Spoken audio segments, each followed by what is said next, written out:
반갑습니다, 여러분. 부활절 예배 참여하신 여러분을 주님의 이름으로 환영합니다. 함께 기도하겠습니다.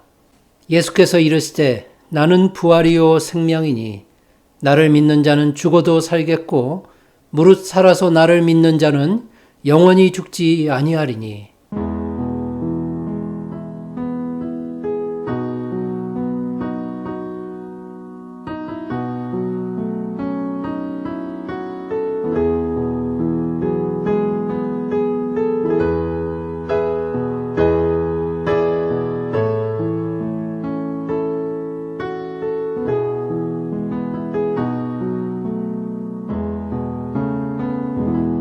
죽음을 이기고 다시 살아나신 우리 주 예수 그리스도를 찬양합니다.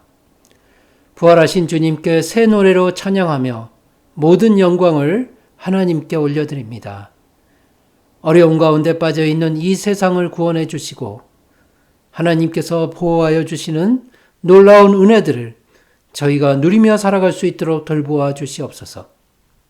오늘 이 귀하고 복된 날을 신령과 진정으로 하나님께 예배드리도록 인도하여 주시옵소서. 모든 환난 가운데에서도 우리를 보호하시는 하나님, 이 시간 예배를 드리는 각 가정 안에 부활의 능력과 기쁨을 충만히 부어주시기를 간절히 소망합니다. 예수님의 이름으로 기도드립니다. 아멘. 사도신경으로 신앙 고백하겠습니다. 전능하사 천지를 만드신 하나님 아버지를 내가 믿사오며 그 외아들 우리 주 예수 그리스도를 믿사오니 이는 성령으로 잉태하사 동정녀 마리아에게 나시고 본디오 빌라도에게 고난을 받으사 십자가에 못 박혀 죽으시고 장사한 지 사흘 만에 죽은 자 가운데서 다시 살아나시며 하늘에 오르사 전능하신 하나님 우편에 앉아 계시다가 저리로서 산자와 죽은 자를 심판하러 오시리라. 성령을 믿사오며 거룩한 공예와 성도가 서로 교통하는 것과 죄를 사하여 주시는 것과 몸이 다시 사는 것과 영원히 사는 것을 믿사옵나이다. 아멘. 찬송가 165장 주님께 영광 함께 찬송하겠습니다.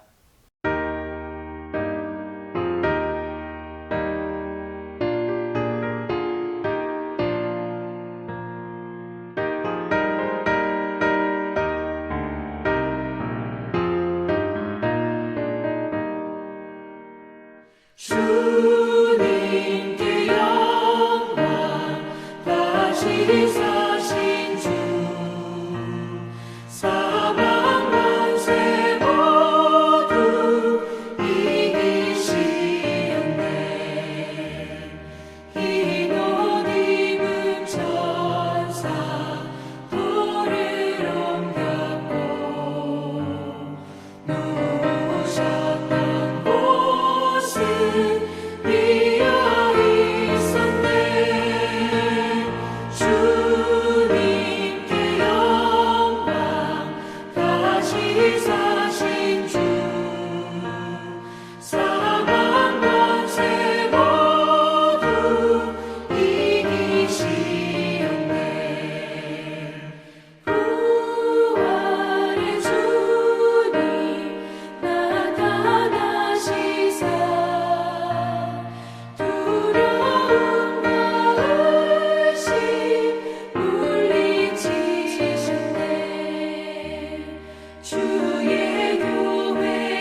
합심기도 시간입니다. 우리 네 가지 기도 제목 놓고 함께 기도하겠습니다.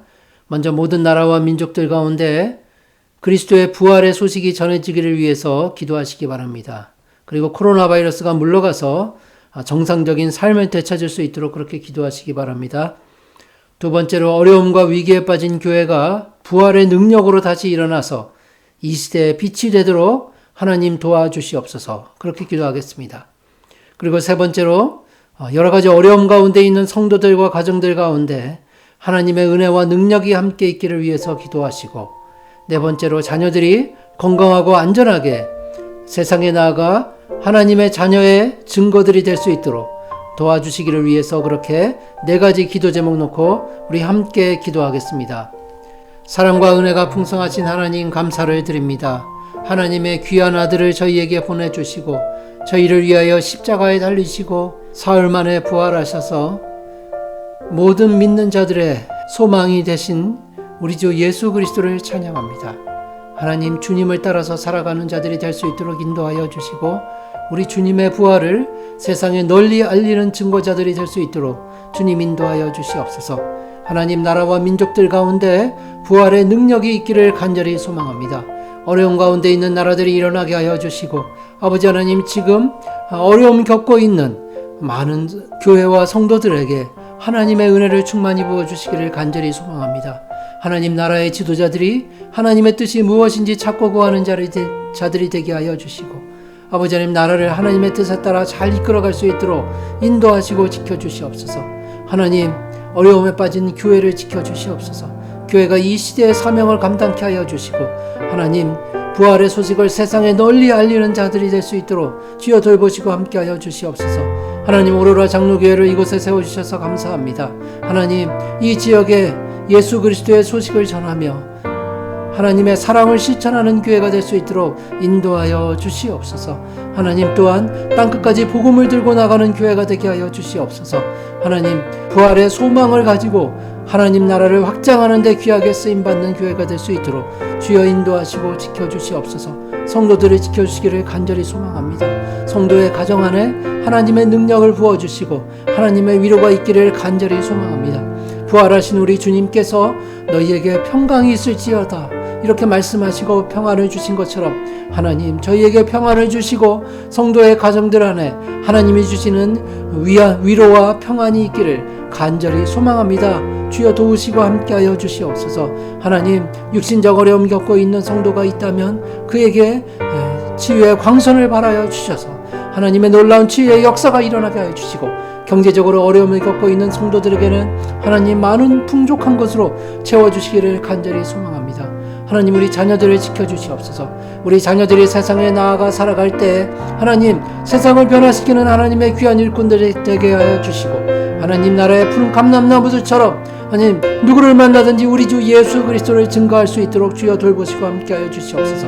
어디를 가든지 하나님의 복의 터전이 되어서 많은 사람들에게 복을 전하며 우리 주님을 증거하는 자들로 살아갈 수 있도록 주여 돌보시고 함께하여 주시옵소서. 부활하신 우리 주님을 찬양하면서 주님의 그 길을 저희도 따라갈 수 있도록 하나님 인도하여 주시고 항상 동행하여 주시옵소서. 마음을 다하고 뜻을 다하고 힘을 다하여 우리 주님을 사랑하고 섬길 수 있도록 주여 도우시고 함께하여 주시옵소서. 예수님의 이름으로 기도드립니다. 아멘. 오늘 하나님께서 주신 말씀은 빌립보서 3장 10절 말씀입니다. 빌립보서 3장 10절 말씀입니다. 한 절 말씀인데요. 우리 다 함께 한 목소리로 봉독하도록 하겠습니다. 내가 그리스도와 그 부활의 권능과 그 고난의 참여함을 알고자 하여 그의 죽으심을 본받아. 아멘. 봉헌하겠습니다.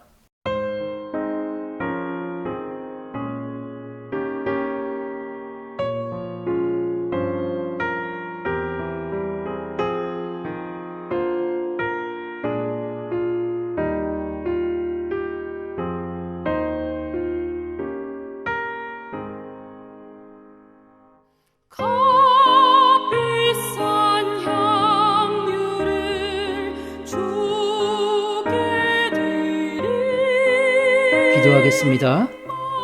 사랑과 은혜가 풍성하신 하나님, 우리 주님께서 다시 살아나신 부활을 기념하여 감사주의를 지키게 하시고 주님께 영광을 돌릴 수 있도록 인도하여 주시니 감사합니다.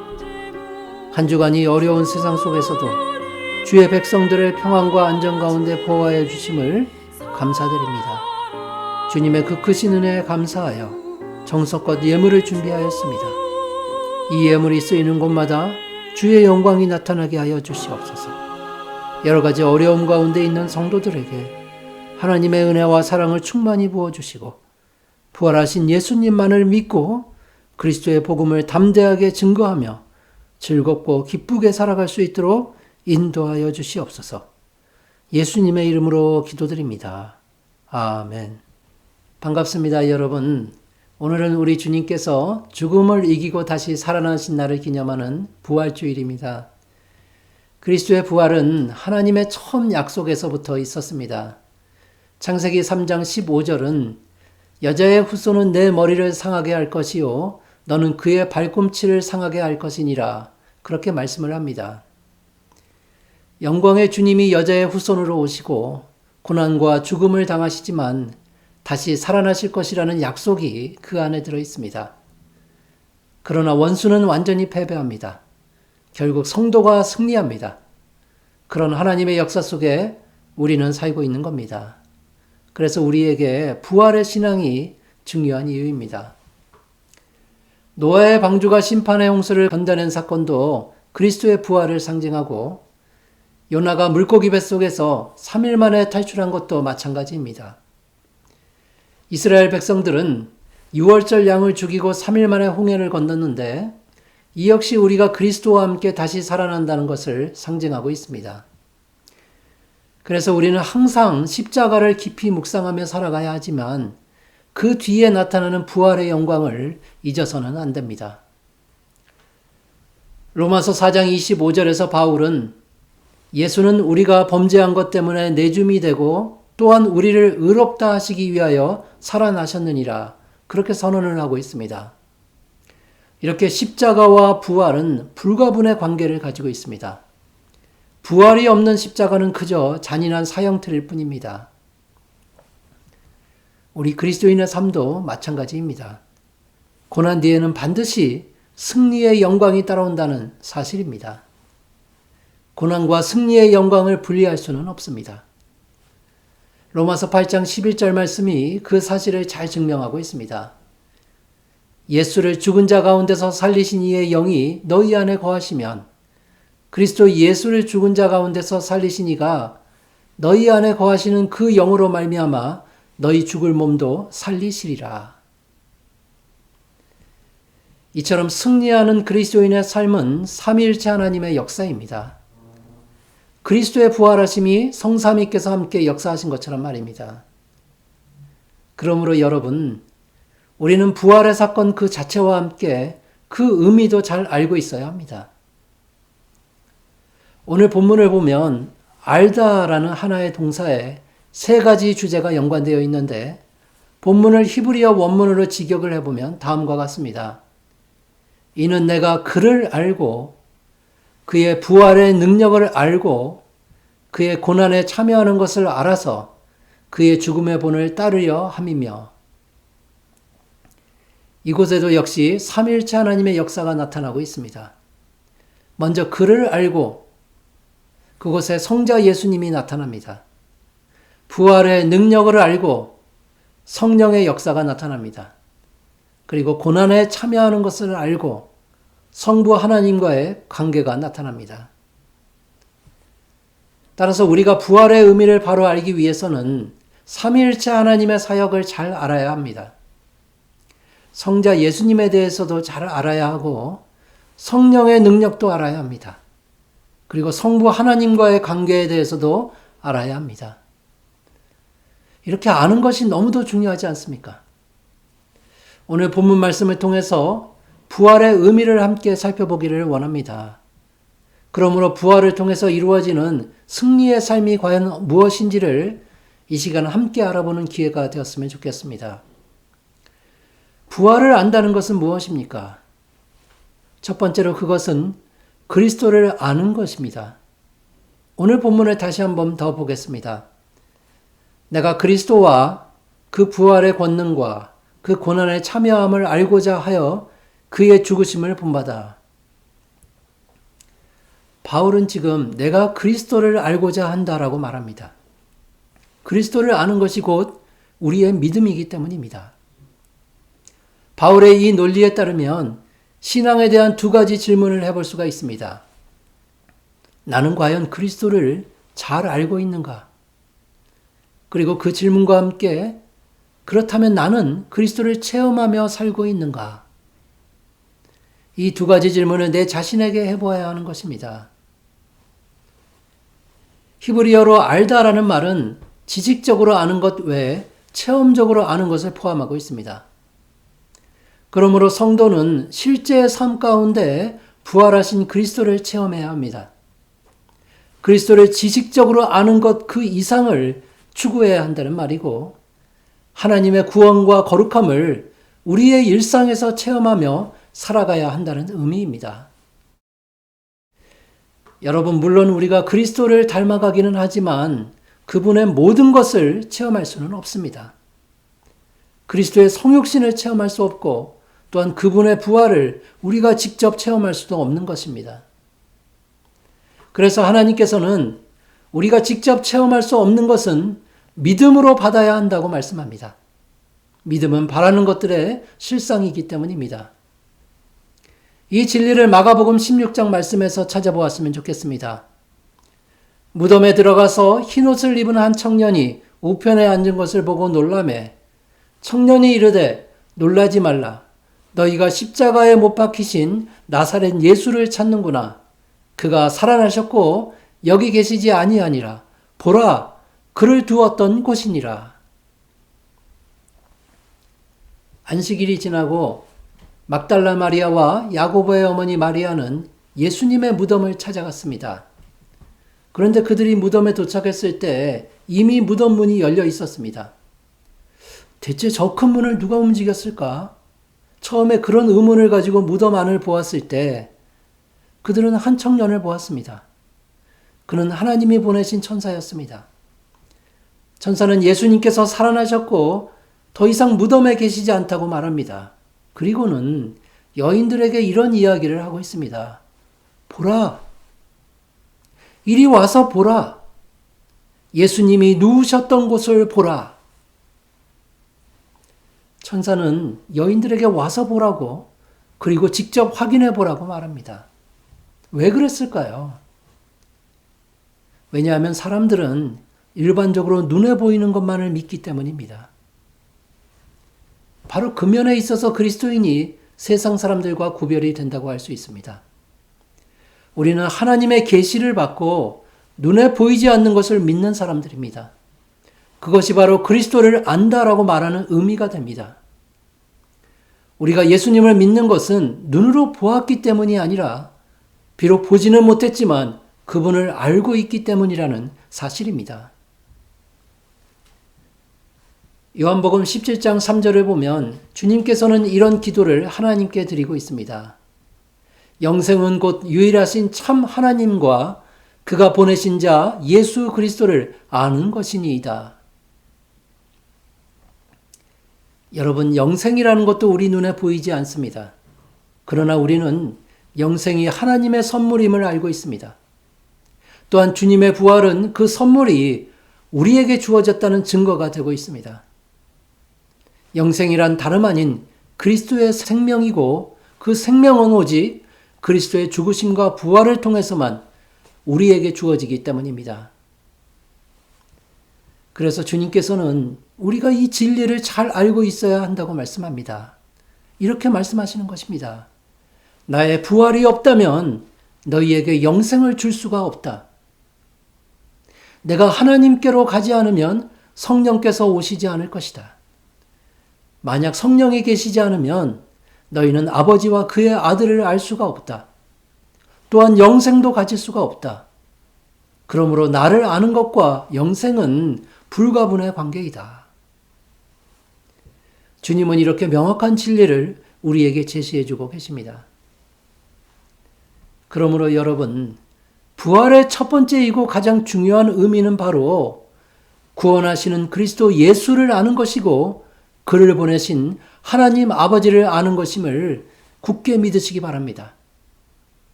그렇다면 하나님을 알고 그리스도를 안다는 것은 무엇을 의미합니까? 우리는 그 답을 요한일서 2장 3절에서 찾을 수 있습니다. 우리가 그의 계명을 지키면 이로써 우리가 그를 아는 줄로 알 것이요. 계명을 지키면 됩니다. 즉 이런 의미가 될 것입니다.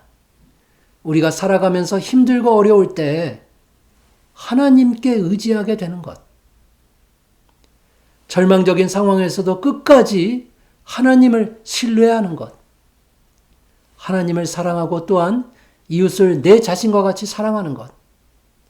그리고 하나님을 전심으로 찬양하며 신령과 진정으로 예배드리는 것. 바로 이런 모습들이 우리가 하나님을 안다고 할 때 우리로부터 나타나게 되어 있습니다. 그리스도께서는 자신을 알고 있는 사람들이 어떤 삶을 살아가게 될지 이렇게 기도를 통해서 나타내 주십니다. 지금 내가 아버지께로 가오니 내가 세상에서 이 말을 하옵는 것은 그들로 내 기쁨을 그들 안에 충만히 가지게 하려 함이니라. 사랑하는 여러분, 우리가 부활의 의미를 바로 알게 된다면 그리스도께서 주신 기쁨이 충만한 삶을 살게 된다고 그렇게 말씀하심을 기억하시기 바랍니다. 스코틀랜드의 종교개혁자 존 낙스는 그가 죽기 직전까지 이 요한복음 17장 말씀을 듣고 싶어 했다고 합니다. 그들로 내 기쁨을 그들 안에 충만히 가지게 하려 함이니이다. 그 말씀을 간직하고 싶었던 것입니다. 주님의 그 말씀이 마지막 죽음의 강을 건너는 그에게 큰 힘과 위로가 되었습니다. 여러분, 고통과 절망뿐인 세상을 살아가면서 주님의 부활을 잘 알게 되면 우리는 큰 힘과 위로를 받게 됩니다. 그러므로 하나님과 그의 아들 예수 그리스도를 더욱 잘 알고 기쁨이 충만한 여러분 모두가 되시기를 소망합니다. 두 번째로 주님의 부활을 안다는 것은 부활의 능력을 아는 것을 의미합니다. 오늘 본문을 다시 한번 보겠습니다. 내가 그리스도와 그 부활의 권능과 그 고난에 참여함을 알고자 하여 그의 죽으심을 본받아. 바울은 내가 그 부활의 권능을 알고자 한다라고 말합니다. 그리스도께서 십자가에 못 박히셨다는 사실, 그리고 죽은 자 가운데서 살아나셨다는 사실을 단순히 아는 것만으로는 부족합니다. 우리는 역시 부활의 능력도 알고 있어야 합니다.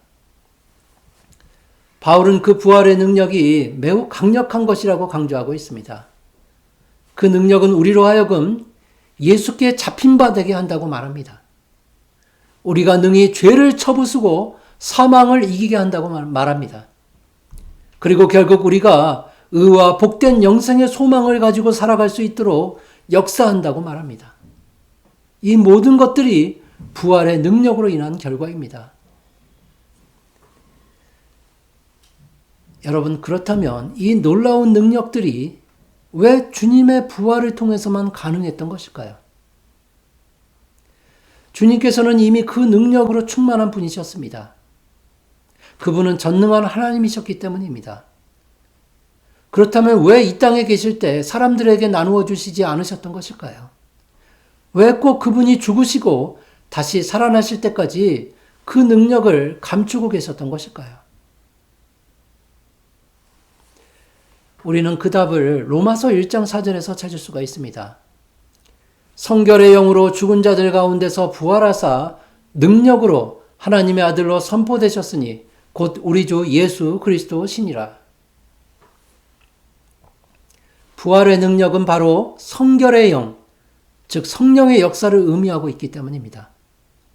그리스도께서 이 땅에 계실 때 내적으로 소유하셨던 이 성령의 능력을 바깥으로 드러내실 수 없으셨습니다. 왜냐하면 그분의 인성 때문이라고 할 수 있습니다.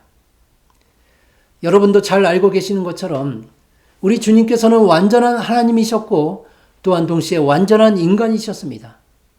신성과 인성을 동시에 가지고 계셨던 것입니다. 성육신을 통해서 그리스도께서 육신을 입으셨습니다. 그리고 그 육신의 연약함 때문에 십자가에서 죽으시지 않으셨습니까? 그렇게 십자가를 통해서 주님은 육신의 연약함을 벗어버리셨습니다. 더 이상 육신의 연약함에 거하지 않고 부활의 능력으로 다시 살아나셨습니다. 그리고 그 능력을 모든 그리스도인들에게 부어주십니다. 제자들에게 나타나셔서 이렇게 말씀하십니다. 숨을 내쉬며 이르시되 성령을 받으라. 성령을 받으라. 그러므로 여러분, 우리가 부활의 의미를 알기 위해서는 성령의 능력을 잘 알아야 합니다. 성령의 능력이 지금 우리에게 어떻게 나타나고 있는지를 알아야 한다는 말입니다. 일반적으로 성령의 능력은 우리의 중생과 성화를 통해서 나타납니다. 또한 다양한 성도의 사역에서도 나타납니다. 그래서 성령의 능력에는 어떤 것들이 있는지 우리가 모든 경우를 다 알 수는 없습니다. 하지만 대표적으로 성령께서는 우리 인간의 어두워진 마음의 눈을 밝히시는 능력을 행하십니다. 깊은 밤에 빛이 하나도 없는 깜깜한 방에 들어갔다고 생각해 보시기 바랍니다. 우리는 아무것도 볼 수 없지 않습니까? 그러나 전등의 스위치를 올리는 순간 우리는 방 안에 있는 모든 것들을 선명하게 볼 수 있습니다. 우리 마음의 눈도 그와 같다는 것입니다. 성령께서 마음의 눈을 밝히시기 전까지는 찬란한 하나님의 역사들을 전혀 볼 수가 없습니다. 그러나 성령께서 역사하시면 그리스도를 보게 되고 그분이 주시는 평안과 소망을 볼 수 있게 됩니다. 그리고 그것들을 마음껏 누릴 수가 있게 되는 것입니다. 성령의 능력은 또한 부패한 우리의 마음을 새롭게도 합니다. 에베소서 4장 23절에 오직 너희의 심령이 새롭게 되어 라는 말씀은 성령께서 우리의 영혼을 하나님께 순종할 수 있도록 그렇게 새롭게 만들어준다는 설명입니다. 성령의 능력은 또한 우리의 영혼이 기쁘고 즐겁게도 해줍니다. 그래서 우리는 주변의 상황과 상관없이 항상 기뻐할 수 있게 되고 쉬지 않고 기도하고 범사에 감사할 수 있게 되는 겁니다. 그 밖에 성령의 능력은 아주 다양하게 역사합니다. 그런데 무엇보다도 한 번 정해진 우리 구원의 길에서 우리가 벗어나지 않도록 지켜주시는 능력이 너무도 탁월합니다. 그래서 우리는 안전하게 살아갈 수 있는 것입니다. 그리고 평안합니다. 원수가 어떤 공격을 해와도 우리가 능히 이길 수 있는 것이 바로 부활의 능력이고 성령의 능력임을 믿으시기 바랍니다. 그리스도께서 겟세마네의 기도를 통해서 그것을 친히 증명해 보여주시지 않습니까? 사실 주님께서 기도하실 때 사탄의 공격은 예수 그리스도의 육신의 연약함을 향한 것이었습니다. 주님께서 인자로서 고통을 감당하지 못하도록 사탄은 시도했던 것입니다. 그렇게 함으로써 한 영혼도 구원하지 못하도록, 한 영혼도 얻지 못하도록 하려는 목적이 있었습니다. 그러나 사탄은 완전히 패배했고 그리스도께서는 십자가를 향하여 나아가셨습니다. 그 결과 우리에게 구원의 문이 열렸습니다. 여러분, 이 얼마나 놀라운 부활의 능력입니까? 누구든지 그 문을 통해서 하나님 앞으로 나아갈 수 있게 되었으니 말입니다. 그러므로 여러분, 성령의 능력을 구하며 살아가시기를 소망합니다. 부활의 능력을 체험하며 살아가도록 갈망하시기를 바랍니다. 하늘과 땅의 모든 능력이 주님 안에 있지 않습니까? 따라서 주님께서는 볼지어다 내가 세상 끝날까지 너희와 항상 함께 있으리라 그렇게 말씀을 해주십니다. 임마누엘 하나님의 능력이 부활을 통해서 나타난다는 것을 보여주고 있습니다. 그러므로 여러분, 부활을 통해 그리스도의 모든 능력이 여러분 자신의 것이 되었음을 믿으시고 세상에 나아가 승리하는 사람들로 살아가시기를 주님의 이름으로 축원합니다. 세 번째로 주님의 부활을 안다는 것은 고난에 참여함을 아는 것입니다. 바울은 내가 그 고난에 참여함을 알고자 합니다 라고 고백하고 있습니다. 그리스도의 고난에 참여한다는 것은 나의 옛사람을 십자가에 못 박는 것을 의미합니다. 이전에 내가 사랑하고 좋아했던 세상의 모든 것들을 버려야 한다는 말입니다. 그리고 완전히 새로운 길을 걸어가야 합니다. 그 길은 십자가의 길이고 부활의 영광으로 끝이 나게 되어 있습니다. 오늘 본문 앞에 나오는 바울의 말이 고난에 참여하는 의미를 잘 설명하고 있습니다. 내가 그를 위하여 모든 것을 잃어버리고 배설물로 여김은 그리스도를 얻고 그 안에서 발견되려 함이니. 여러분, 예수 그리스도의 고난은 우연히 일어난 사건이 아니었습니다. 지난주에도 말씀을 드렸지만 주님은 이미 모든 것을 알고 계셨습니다. 단지 하나님께서 세우신 계획을 차근차근 순종하며 따라가셨던 겁니다. 그런데 여러분, 저는 이 주님의 고난을 묵상할 때마다 이런 질문을 항상 가질 수밖에 없습니다. 주님은 왜 꼭 고난을 받으셔야만 했던 것일까요? 우리는 사람이기에 인간적인 면에서 볼 때 십자가의 고통도 말로 할 수 없는 것인데 왜 굳이 조롱을 당하시고 채찍에 맞으시고 가시면류관을 쓰셔야만 했던 이유는 과연 무엇이란 말입니까?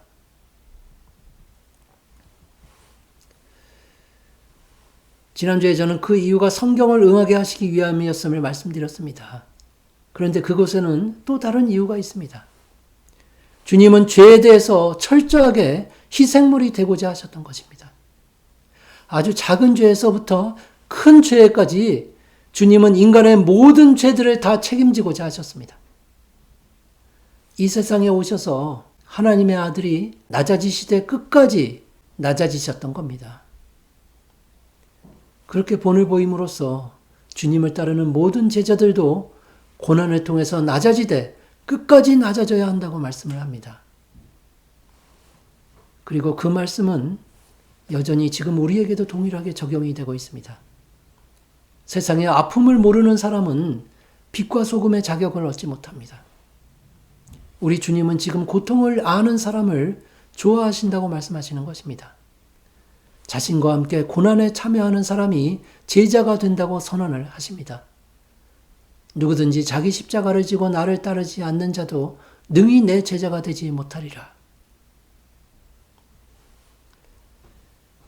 세상에서의 삶이 얼마나 힘든지, 얼마나 고통스러운지를 알아야 다른 사람의 고통을 이해할 수 있는 것이 당연하지 않습니까? 그리고 아픔을 경험한 사람만이 다른 사람을 내 자신과 같이 사랑할 수 있게 되지 않겠습니까? 부활하신 주님은 실망하고 고향으로 돌아가고 있는 두 제자에게 나타나셔서 이렇게 말씀을 하십니다. 그리스도가 이런 고난을 받고 자기의 영광에 들어가야 할 것이 아니냐. 너희는 그것을 왜 모르느냐. 그렇게 좌절한 제자들에게 우려와 책망을 하고 계십니다. 바울은 그리스도의 고난에 너무도 참여하고 싶었습니다. 비록 자신도 극심한 실패와 아픔을 여러 번 경험해 보았지만 주님의 고난에 참여함으로써 그분의 낮아지심을 알고자 했습니다. 왜냐하면 주님이 낮아지신 그곳에는 지극히 높으신 하나님께서 기다리고 계시기 때문입니다. 바로 그곳에서 하나님과의 교제가 이루어지기 때문이었습니다. 여러분, 이 진리는 세상을 편하게만 살고자 하는 우리에게 참 어려운 도전이 되고 있습니다. 아무리 믿음이 좋은 사람도 바울처럼 주님의 고난에 참여하기를 간절히 원하기가 쉽지가 않습니다. 부끄럽지만 그것이 우리의 현실입니다. 그 고난에 참여함이란 말의 원어에는 그의 고난을 통해서 교제하다라는 의미가 들어 있습니다. 고난을 받고 자기의 영광에 들어간다는 주님의 말씀과 같은 의미입니다. 우리에게 너무도 와닿는 진리가 아닙니까, 여러분? 우리가 어렵고 고통스러울 때 사실 그때가 바로 하나님을 만나기 가장 좋은 시간이기 때문입니다. 많은 사람들은 이렇게 고백합니다. 내가 큰 어려움을 만나서 좌절할 때 하나님의 말씀을 더 사모하게 되었습니다. 큰 고난을 받아서 절망했을 때 그때 살아계신 하나님을 경험하게 되었습니다. 오히려 모든 것이 잘 되고 모든 것이 풍족할 때 하나님을 잊어버리고 살았습니다. 그러므로 여러분, 우리는 고난이 오히려 축복이다라는 그런 고백을 하며 살아갈 수 있는 믿음을 가져야 합니다. 우리에게 부활의 신앙이 있다면 말입니다. 주님의 고난으로 우리가 영생을 얻게 되었기 때문에 고난이 오히려 축복인 것이 당연합니다. 우리가 받는 고난으로 살아계신 하나님을 경험할 수 있기 때문입니다. 우리가 받는 고난으로 이웃을 내 자신과 같이 사랑할 수 있기 때문입니다.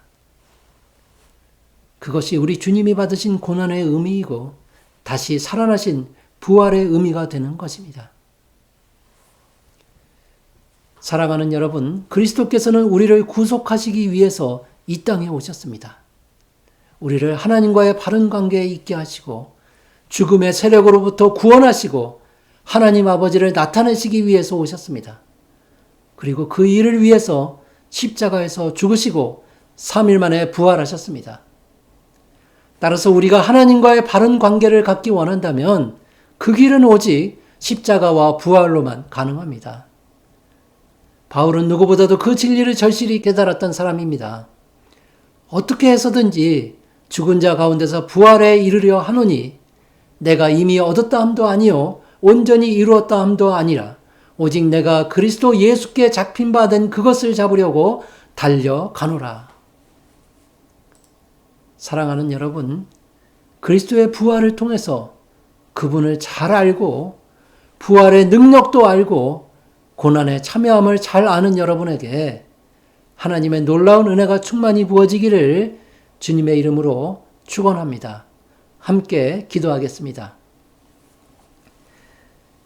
은혜가 풍성하신 하나님, 세상의 많은 사람들 가운데 부족하고 어리석은 저희들을 특별히 택하시고 저희를 주님의 제자로 삼으시고 하나님의 자녀들로 삼아주심을 감사드립니다.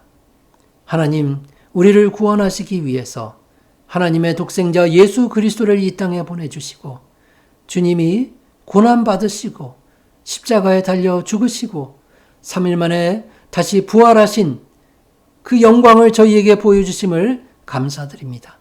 하나님, 저희도 우리 주님의 십자가의 문으로 들어가 구원을 충만히 누리며 하나님과 함께 교제하는 하나님의 백성들로 살아갈 수 있도록 항상 지켜주시고 돌보아 주시옵소서. 하나님, 어려울 때 저희를 만나 주시고 고난 가운데 저희에게 더 큰 은혜를 부어주심을 믿습니다. 지금 많은 성도들이 어려운 가운데 있습니다. 우리 부활하신 주님의 능력으로 그들이 일어나게 하여 주시고 하나님의 사랑으로 많은 사람들을 더욱 돌보고 사랑하는 자들이 될 수 있도록 주여 함께하여 주시옵소서. 부활하신 주님을 찬양합니다. 예수님의 이름으로 기도드립니다.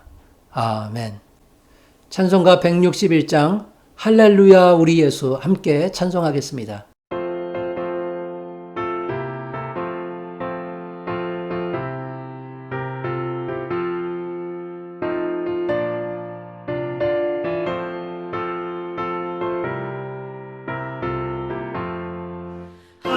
할렐루야 우리 예수 부활 승천하셨네.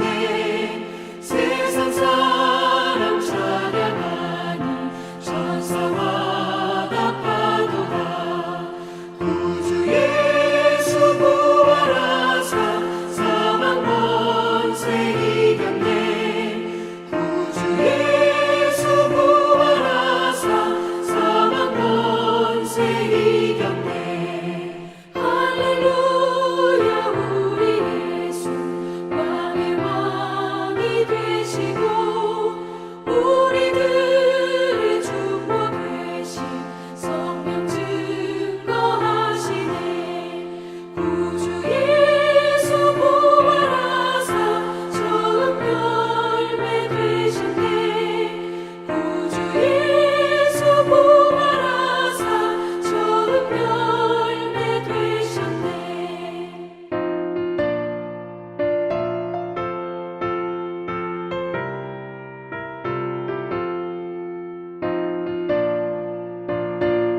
기도하겠습니다. 이제는 우리 주 예수 그리스도의 은혜와 하나님의 놀라우신 사랑하심과 성령님의 감화 감동 교통하심이 부활하신 우리 주님을 잘 알고 그분의 능력을 알고 그분의 고난에 참여함을 아는 주의 귀한 백성들에게 이제로부터 영원까지 함께 있을지어다. 아멘.